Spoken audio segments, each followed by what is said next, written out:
तो वही इस पूरे मामले पर एआईएमआईएम चीफ असदुद्दीन ओवैसी ने सोशल मीडिया पर नाराजगी जाहिर करते हुए बीजेपी पर हमला किया है। ओवैसी ने लिखा है कि दो नाबालिग लड़के जो 3 मुस्लिम बच्चों को पीट रहे थे और उनसे जय श्री राम के नारे लगवा रहे थे, उन्हें हिरासत में ले लिया गया है।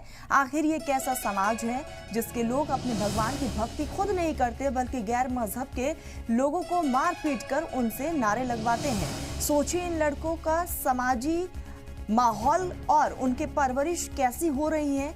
और लगातार इस पूरे मामले को लेकर अब राजनीति भी देखने को मिल रही है और इसी कड़ी में एआईएमआईएम के चीफ असदुद्दीन ओवैसी ने एक्स पर ये पोस्ट करते हुए बीजेपी को निशाने पर लेते हुए आगे उन्होंने लिखा है कि ये अभी से ही लिंचिंग में कोर्स कर चुके हैं। सवाल ये है कि क्या बीजेपी के वजीर आला खुद इन लड़कों की गुलपोशी करेंगे या मोदी के कोई वजीर को बुलाया जाएगा। इन लड़कों में वो सारे गुण हैं जो भाजपा के एक आने वाले लीडर में होने चाहिए। तो लगातार इस पूरे मामले को लेकर राजनीति आपको बता दे कि इसमें एक की गिरफ्तारी हो चुकी है।